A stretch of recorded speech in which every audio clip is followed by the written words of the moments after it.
네, 안녕하세요. 해커스 한국사 안지영입니다. 해커스 한국사 능력 검정 시험 한 권 합격 심화편 진행하고 있습니다. 네, 요번에 이제 문화유산 파트 우리가 지난번에 사회, 경제, 문화 파트 봤었던 거 문제 어떻게 나오는지 기출문제 풀어보겠습니다. 내용이 굉장히 많았는데 실제 여러분들이 이것만 푸시면 안 되고 이건 진짜 문제가 되게 다양하게 나오기 때문에 다양한 회차의 기출문제를 많이 풀어보셔야 될 것 같아요. 자, 1번 먼저 보겠습니다. 가에 들어갈 내용으로 가장 적절한 것은 강좌 주제를 보니까 촌락문서라고 나오네요. 촌락문서. 이 촌락문서가 나오고 통일 신라의 경제라고 나옵니다. 그럼 이거 우리가 민정문서라고도 부르는 그 촌락에 대한 내용이 나와 있는 문서라는 거 알 수가 있는데, 자, 그러면 여기에 관련된 내용으로 들어갈 수 있는 거를 여기서 고르는 거겠죠. 자, 1번 먼저 볼게요. 상평창과 물가 조절. 상평창은 여기 지금 통일신라라고 여기 나와 있는데 요거는 고려시대하고 조선시대 물가를 조절했었던 기구니까 해당 사항이 없네요. 은병이 화폐 유통에 미친 영향. 이것도 고려시대 만들어진 화폐죠. 그때 고액권 화폐였고요. 진대법으로 알아보는 빈민의 구제는 이거는 고구려에서 실시했던 겁니다. 통일신라가 아니고. 덩이쇠 수출을 통해 본 낙랑과의 교역. 덩이쇠를 수출을 해서 낙랑과 교역을 했었던 거는 가야하고 이제 변한 해당하는 걸로 볼 수가 있겠죠. 금관가야나 변환에 해당하는 탐구 활동이 될 수가 있겠고. 자, 5번 울산항을 통해서 아라비아 상인들과 교류한 거를 알아본다. 이거는 할 수가 있겠죠. 통일신라의 가장 유명한 국제무역항 중에 하나가 울산항이었기 때문에 5번으로 골라주시면 되겠습니다. 자, 2번으로 넘어갈게요. 2번. 가 국가의 경제 상황으로 오른 것은 이 지도는 이 국가의 전성기 영역을 나타낸 것입니다. 근데 이미 지도에서 뭔지 보여요. 이런 윗동네 이만큼을 차지했었던 국가 하나밖에 없잖아요. 이미 영토에서 이것이 발해인 것이 나오고 있어요. 이 국가에서는 각지에서 말이 사육되었는데 그 중에서도 솔빈부의 말이 당에 수출될 정도로 유명했습니다. 이것도 발해 지명에 나오고 있고 특히 고구려 유민 출신으로 산둥반도 지역을 장악했었던 이정기 세력에게 많은 말을 수출했다. 고구려 유민 출신으로 힌트가 또 하나 등장을 하고 있죠. 이것은 발해입니다. 발해의 경제 상황으로 맞는 것을 고르시면 돼요. 병란도를 통해서 아라비아 상인과 무역을 하였다. 병란도가 나오면 이건 고려죠. 이건 고려. 구황작물로 감자와 고구마를 널리 재배했던 건 조선시대입니다. 조선의 후반이죠. 해동통보를 발행을 해서 화폐 유통을 추진했던 거 고려고요. 시장을 관리하는 동시전을 설치를 했던 거는 신라의 지중왕입니다. 이건 지중왕. 거란도, 영주도 등을 통해서 주변국과 교역을 한 흔적이 보이죠. 각지로 사방으로 길을 내가지고 일본하고도 또 교역을 하고 거란 영주 그리고 신라하고도 교역을 하죠. 5번이 발해의 특징입니다. 경제 상황으로 맞는 거. 자, 2번에 5번이었고 3번으로 올라가서 밑줄 그은 대책으로 오른 것은 고구려에서 찾은 사회보장제도. 사회보장제도란 빈곤과 질병 등 사회적 위험으로부터 국민을 보호하기 위해서 국가가 조직적으로 하는 행정을 말한다. 전통사회의 구휼 정책도 그 범주에 넣을 수가 있는데 고구려에서 유사한 사례가 있다.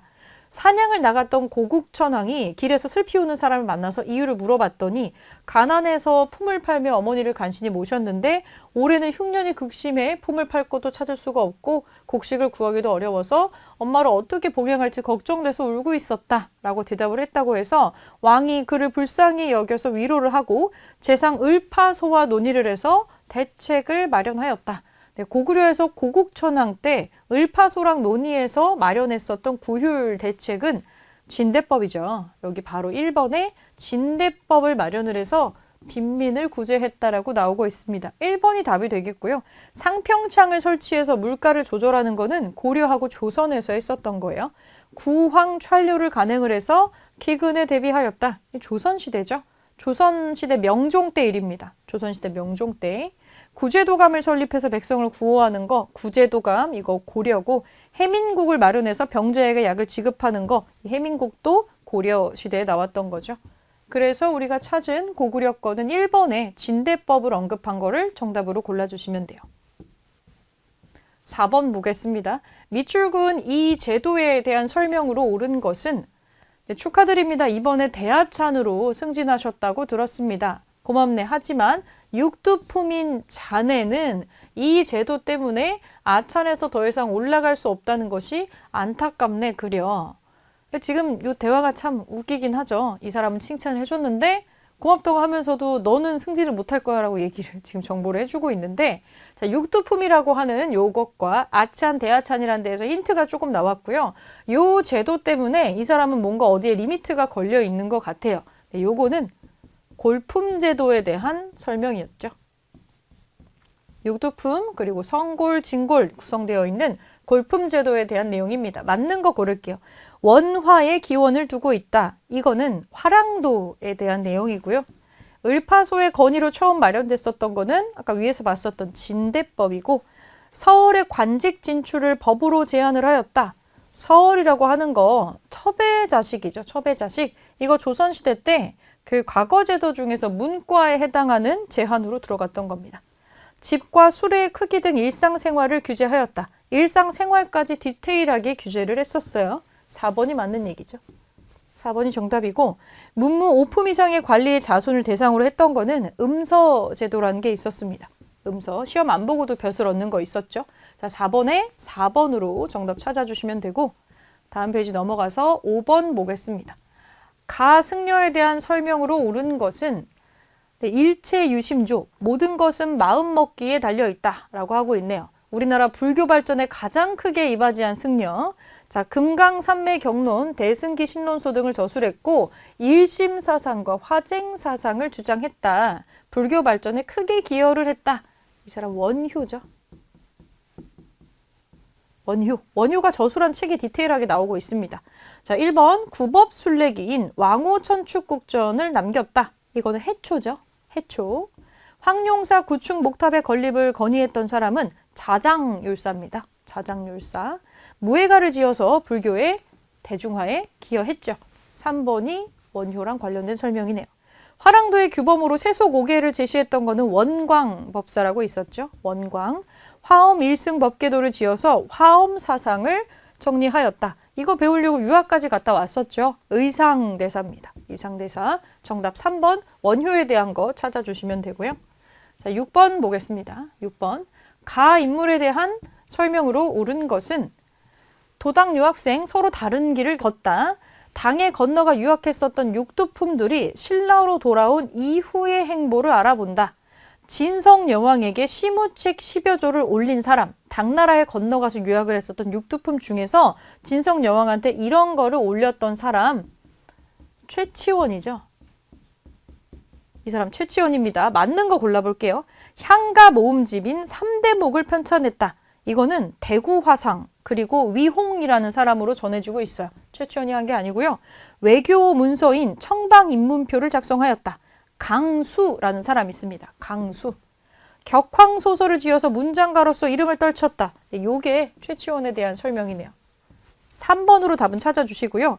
유식의 교의를 담은 해심밀경소를 저술하였다. 이렇게 선지에나 가끔 나오는 거예요. 이게 답으로 나오는 경우는 극히 드뭅니다. 원칙이라는 사람이 있었어요. 원칙. 국왕에게 조언하는 내용의 화왕계를 저술하였다. 이거는 설총이죠. 원효의 아들인 설총입니다. 네, 최치원에 대한 걸로 3번 골라주시면 되고요. 7번 보겠습니다. 7번. 가나다에 대한 설명으로 옳은 것은 사진으로 보는 신라의 탑이라고 나오고 있습니다. 자, 가나다가 지금 있는데 경주의 분황사 모전석탑, 경주의 가문사지 이 동 3층 석탑, 그리고 화순 쌍봉사의 철감선사탑이 지금 차례로 나오고 있는데 맞는 걸로 연결된 거를 고르면 되는 문제예요. 가를 보겠습니다. 분황사 모전석탑인데 내부에서 무구정광 대다란이경이 발견되었다. 가 아니죠. 여기서 발견되지 않았죠. 이거는 불국사 석가탑에서 발견되는 거잖아요. 불국사에 있는 3층 석탑에서 잘못 연결돼 있네요. 또 가에 대한 설명인데 1층 탑신에 당나라 장수 소정방의 명령으로 새긴 글자가 있다. 이것도 해당 사항이 없죠. 이게 뭔가요? 당나라의 장수 소정방의 명으로 1층 탑신에다가 뭐 써놓은 거는 부여에 있는 정림사지 5층 석탑이죠. 그것도 잘못 연결돼 있고 자, 나에 해당하는 거네요. 가문사지 탑인데 자장의 건의로 건립이 되지 않았죠. 자장율사가 건의했던 거는 황룡사에 세워졌었던 구축 목탑입니다. 나를 또 보겠습니다. 돌을 벽돌 모양으로 다듬어서 쌓았다. 이거는 요거에 대한 설명이 아니고 요거죠. 1번 가에 대한 설명인데 잘못 연결돼 있어요. 다를 보겠습니다. 화순의 쌍봉사, 철감, 선사탑. 선종의 영향을 받아서 만들어진 승려의 승탑이죠.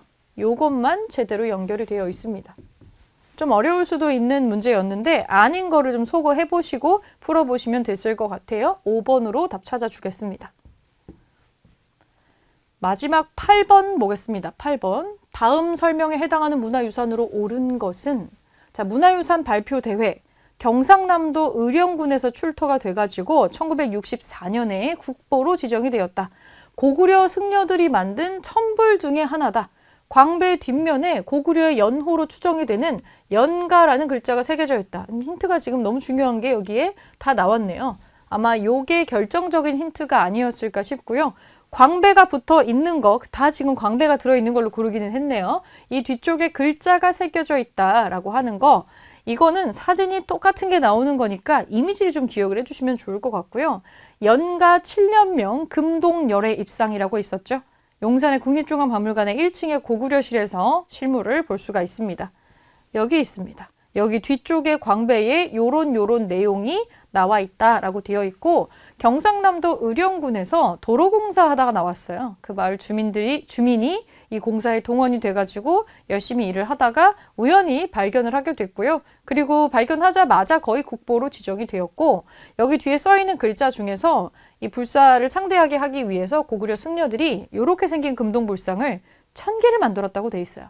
그 1000개의 금동불상 중에서 29번째 인현의 불이다 라고 요거 넘버링을 지금 해놨거든요. 근데 그 천불이 요거 하나만 나오고 그 어디에서도 또 다른 천불의 일부가 발견되지는 않아서 요것만 지금 요것밖에 없어요. 대단히 미스테리한 불상이라고 할 수가 있겠죠. 그래서 연가라고 하는 연호도 어느 임금의 연호인지는 아직도 정확히는 몰라요. 정확히는 모르지만 아무래도 추정상으로는 고구려 거다라고 보는 거죠. 2번으로 일단 답은 찾아주시고 이 1번의 불상은 그 영주의 부석사 안에 있는 거고요. 이 3번 같은 경우는 경주 구황동에 있는 금제 불상입니다. 4번 요거는 살짝 벗겨진 흔적이 보이는데 금동 불상이고 이거는 익산의 왕궁리 5층 석탑에서 나온 거고요. 이 5번은 이불병좌상이라고 해서 발해의 불상이었죠. 그래서 대표적인 불상은 정답으로 나오는 것들이 항상 정해져 있기는 한데 오답 중에 굉장히 전혀 모르겠는 게 있을 거예요. 근데 내가 공부를 조금 했다면은 내가 완전히 정말 아예 모르겠는 불상이 나온다. 그럼 그게 정답이 아닐 가능성이 굉장히 크겠죠. 뭐 이건 사실 찍기에 가깝지만 그래서 불상이나 탑 같은 거는 이름이랑 모양이랑 이런 것들을 조금 연결해서 기억을 해줄 필요가 있다. 체크를 해주시고 문화유산 파트는 문제를 낼 수 있는 게 굉장히 무궁무진합니다. 그러니까 최대한 많은 기출문제를 풀어보시고 최근에 1, 2년 사이에 우리가 뭐 새롭게 발견된 역사적인 유물 같은 게 있는지 뉴스도 조금 챙겨보시면서 참고를 해주시면 좋을 것 같습니다. 그러면 고대의 사회, 경제, 문화사 파트 문제 풀이는 여기서 마무리하겠습니다.